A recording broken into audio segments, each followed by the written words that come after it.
it's Sarah here. Thanks for joining me for another Moose and Adventure. Today I'm going to be sharing with you 5 mistakes that could totally ruin your trip. The first two actually happen before you even get to Disneyland parks. Make sure you stay all the way to the end because number one is going to surprise you. Mistake number 5. This actually happens before you even leave your house, and that's not packing or preparing for the weather. It's Southern California. It's sunny. It's warm, right? Not always. It can, in fact, rain here.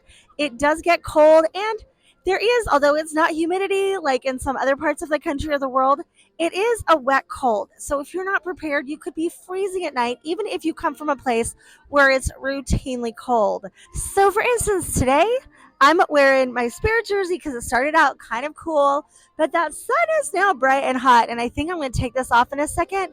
I'm wearing a t-shirt underneath, so that's not going to be a problem. So this is layer number 2. I've also got a warm sweatshirt to put on tonight.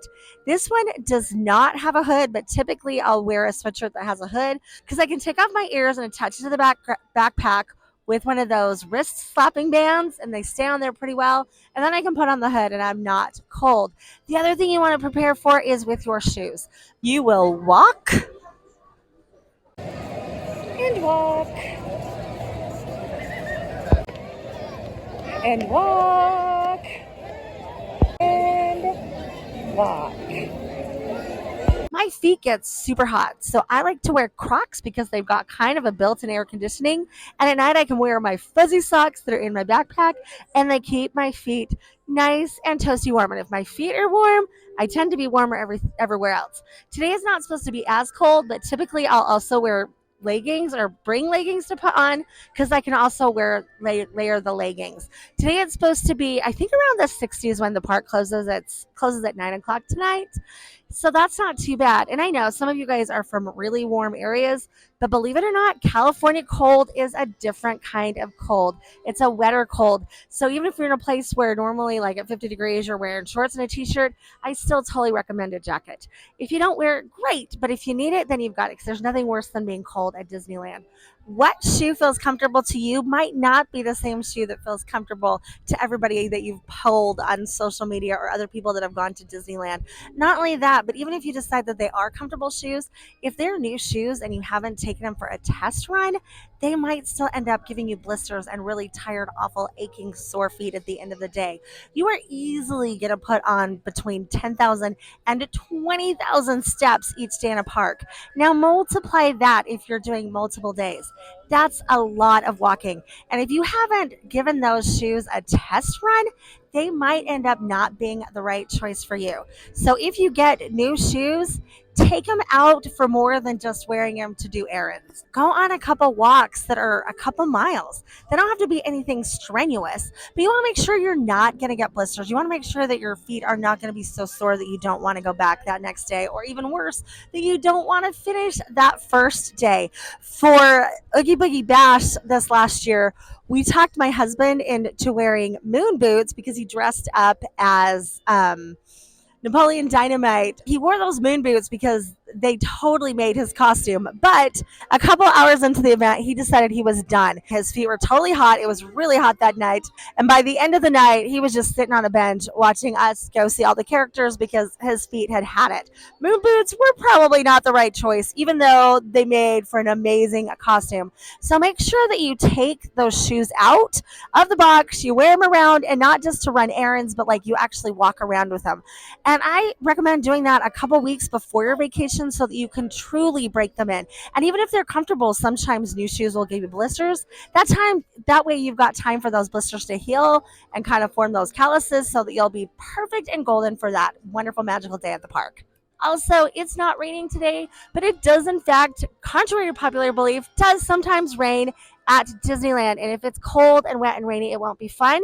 Disneyland is not super equipped to handle the rain. You'll see huge puddles in the park that they do try to take care of, but your feet will still be soaking wet.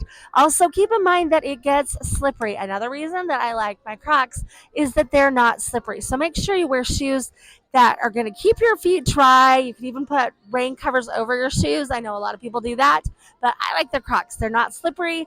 My feet dry really fast afterwards, and They generally keep my feet pretty warm.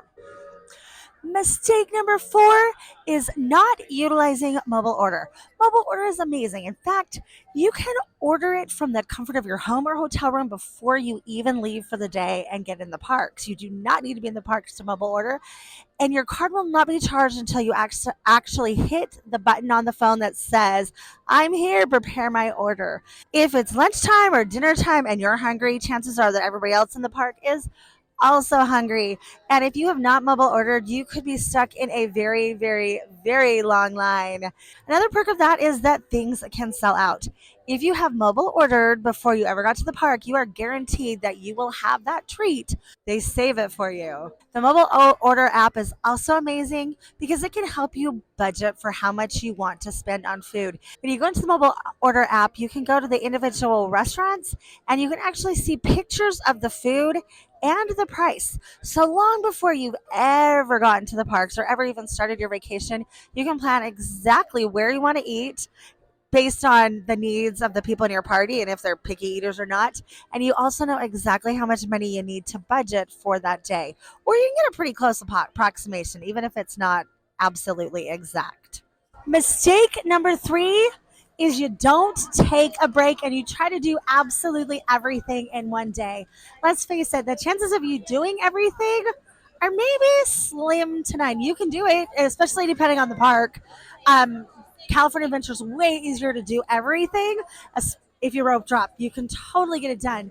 But that feeling of having to do absolutely everything can make for a really miserable day, especially if you plan it all out. Because then if plans go wrong, like maybe there's a character you want to jet over to see, or maybe it's hot and you need a break, or a ride breaks down. If you're totally set in stone exactly how you want things to go and it doesn't go as planned, it can ruin your day. Not only that, but if you don't take breaks, you're going to be tired, you're going to be grumpy. But there is a secret to taking breaks that's not going to cause you to miss any part of your day.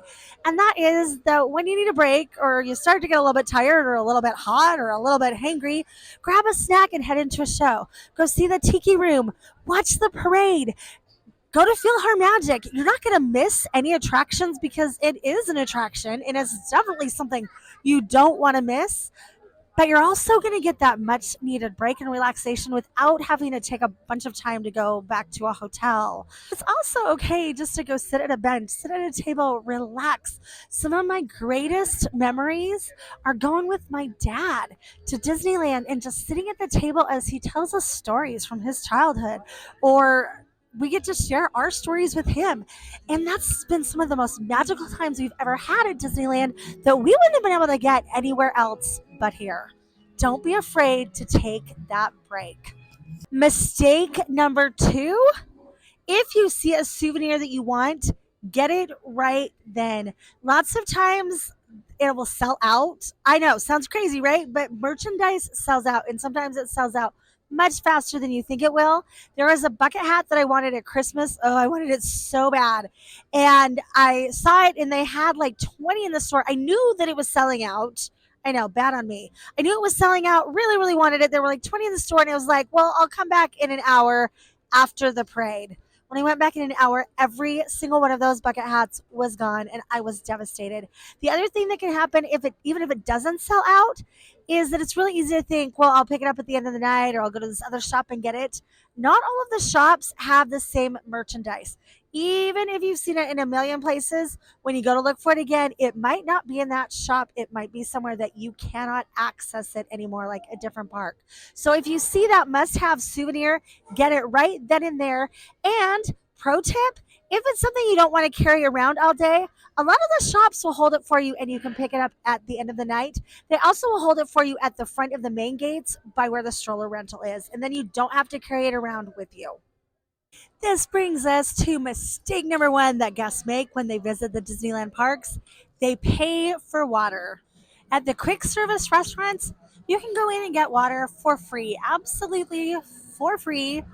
And my favorite thing to do, yeah, you don't even have to buy anything. They'll just give you the water. They want you to stay hydrated. They want you to have a good time.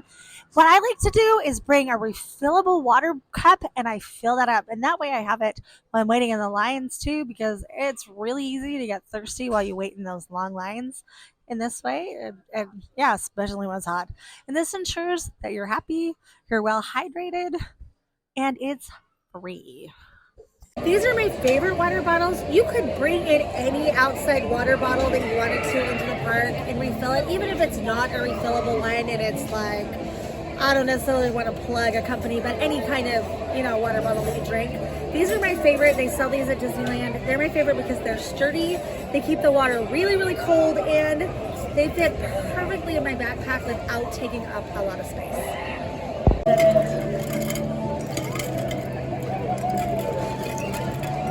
Thanks for joining me for another Moosin adventure. Are there any mistakes that you've maybe made in the past? You don't have to fess up to that, or maybe a friend has made that I should have included in the video. Let me know in the comments below. Like and subscribe so you don't miss any of the Moosin adventures or tips and tricks for Disneyland.